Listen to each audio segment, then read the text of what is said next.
Hello friends, as part of the crash course to the current affairs for prelims 2020, we have been discussing several current affairs issues and the potential areas of potential questions that may be asked from those areas. In the last videos, we did talk about certain anniversaries. Now, we shall go into certain general issues. First issue is the task force of Department of Economic Affairs have released the National Infrastructure Pipeline.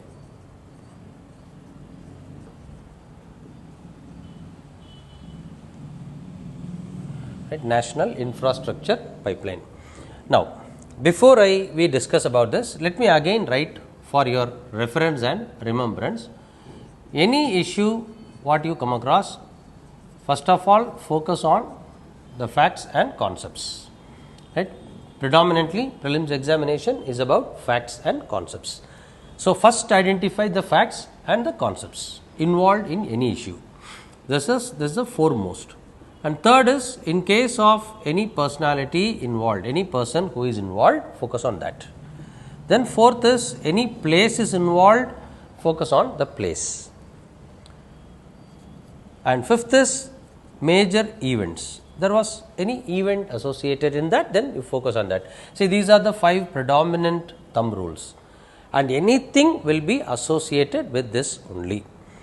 Anything will be associated with this only, or if I can say, instead of events, probably I can say you can replace events with institutions, right. These are all the factual aspects. So, the facts involved. Now, coming to the National Infrastructure Pipeline. Here again the fact is about infrastructure development. So, in the economy, you will be studying about the infrastructure sector. What are all the things that fall under infrastructure sector? Focus on that. This is a fundamental fact. At times, it appears to be a very simple question. At times, in the simple questions only, we fail. Many a time, the simple questions will be failed. So, just first and foremost, you focus on what do you mean by infrastructure and what are the different aspects that are involved in the infrastructure sector, right? And there are different types of infrastructure. You know, I do not have to tell you. Social infrastructure is there, and economic industrial infrastructure is there, agricultural infrastructure is there. Focus on those areas. First, understand the concept of infrastructure and the different dimensions of the infrastructure. Secondly, who actually brought out this National Infrastructure Pipeline? This is based on the report of the task force. This is based on the report of the task force that was appointed by the Department of Economic Affairs, Ministry of Finance. Right, Ministry of Finance, Department of Economic Affairs. The committee was headed by Secretary, Department of Economic Affairs, and it was a 5-member committee. The chairman was Secretary, Department of Economic Affairs and Ministry of Finance. The terms of reference, this is again an important aspect, the terms of reference of the committee. What was the committee asked to do? Right? What was the committee? Why was the committee formed? The committee was formed to identify the technical feasibility and financial and economic viable infrastructure projects that can be initiated between 2020 to 25, and to estimate the annual infrastructure investments, especially the capital cost. Then to guide the ministries in identifying appropriate sources of financing and to suggest measures to monitor the project so that the cost and time overrun can be minimized. So, these are all the 4 terms of reference. Remember, the terms of references can themselves be asked in the prelims or they can be asked in the mains also. This is one important topic that is potential for the mains also, because the analytical aspect of most important thing, focus on the benefits and the challenges. Remember, what are the benefits of infrastructure to the economy? If the infrastructure is better, what are the benefits to economy? Right? Benefits to economy in case we have a good or better infrastructure. This is one important aspect. point number 1. Point number 2, from the benefits you can understand the importance of infrastructure, right? How and why the infrastructure is important for economy. From the benefits we can understand this. So, focus on that. This can be asked in the prelims also. The benefits can be asked in the prelims also, and it is more potential for the mains. And challenges, what are the challenges in achieving the national infrastructure pipeline will be the challenges in promoting the infrastructure in India. So, that is another important focal area, focus on that. These two are not only important for your prelims, but also for your mains. And another important thing is for the prelims, most important, the main focus of the national infrastructure pipeline. Which are all the segments that are going to be focused on? So, the major will go for the major part of the investments. The major part is going for roads. 19% of the total investment goes for roads, and second in line is railways, which takes away 13% of the total investments. Then comes the urban and rural infrastructures, then urban infrastructure and then rural infrastructure. While urban infrastructure is getting 16%, rural infrastructure is getting 8%, right? Rural infrastructure will get 8%. Then comes the irrigation facilities, for which again 8% of the total investment is calculated for. And then the social infrastructure, including health and education, will get 3%, digital communication will get 3%, industrial expenditure will be 3%, and agriculture and food processing will get 1% as a planned capital expenditure. So, national infrastructure pipeline is planning for a capital expenditure of the 100%. This is a distribution for various sectors. As I told you, here itself came the infrastructure. What are the different dimensions and aspects of infrastructure? Focus on what are all these things. I hope you understand what I am telling you. Fine. Let us go into the next aspect of the current affairs, potential area of questioning. Next important thing is a personality. A personality called Ibrahim Al-Ghazi.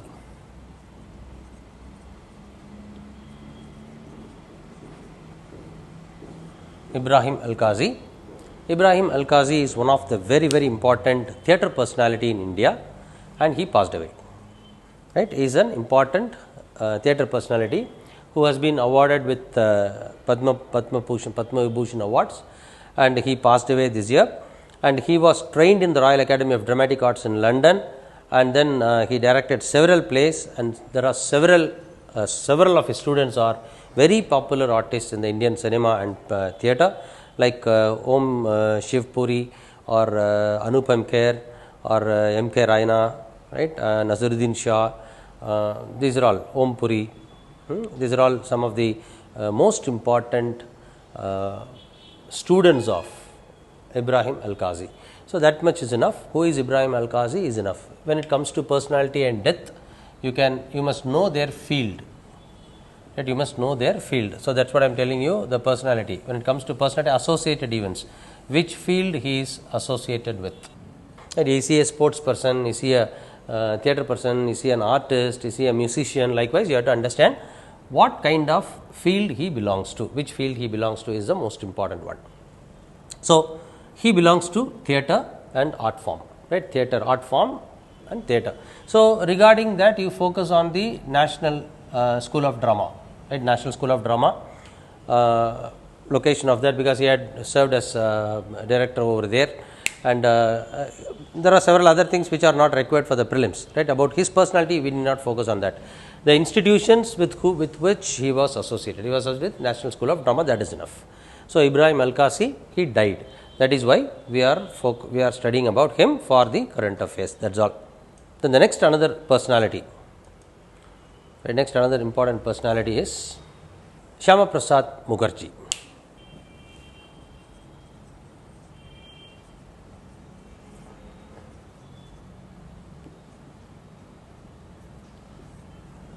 The tunnel road was renamed, right, in the name of Udhampur Ramban Tunnel. Udhampur, the 9-kilometer long tunnel, which is the longest tunnel in Jammu and Kashmir, has been renamed in the name of Shyama Prasad Mukherjee.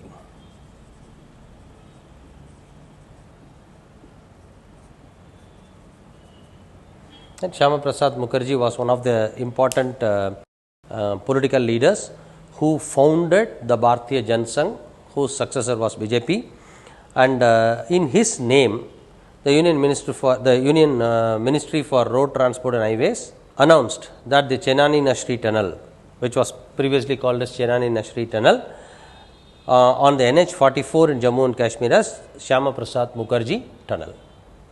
So, this 9-kilometer tunnel connects Udhampur to Ramban in Jammu, and it cuts down it shortens the distance, about 31 kilometers travel distance between these 2 points, which will actually save the fuel cost and time, and so it is important. So, now this is the news relating to Shyama Prasad Mukherjee. Focus on that area, that much is enough. And here now comes the tunnel roads in Jammu. So, go for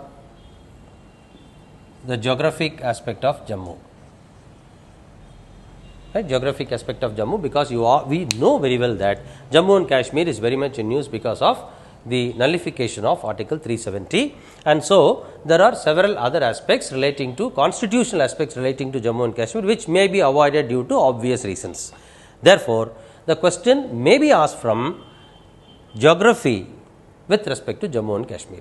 So, focus on different geographical aspects of Jammu and the Kashmir Valley. Right, Jammu and the Kashmir Valley. Go to the aspects of Himalayan ranges, right, the Himalayan ranges in Jammu and Kashmir, the rivers in Jammu and Kashmir, the road connectivity, more specifically the national highways that pass through Jammu and Kashmir, particularly with respect to this tunnel.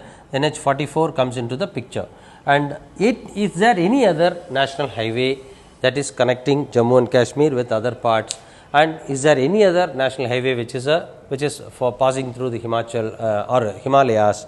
Likewise, go through the geographic aspect of it. Similarly, go through the environmental aspects, the flora and fauna, the forest areas, the vegetation, the animals that are found, the types of vegetation that are found in Jammu and Kashmir, the type of forest that is found in Jammu and Kashmir.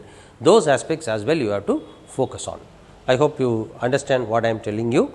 And there is another, because of Jammu and Kashmir being in news for several other reasons. This is important because most of the times, as I had already been telling you, UPSC will want to focus on the non-obvious areas of the current affairs. So, geography of Jammu could be non-obvious, because obviously everyone will be focusing on what is known as the constitutional part of Jammu and Kashmir. Therefore, let us divert and go into the geographic aspect as well. Hope you are able to understand what I am telling you. Please subscribe to this video, to this channel, to continue to watch this, and we shall travel together with the current affairs and crack the exam and come out with flying colors. Wish you all the best, friends. Thank you.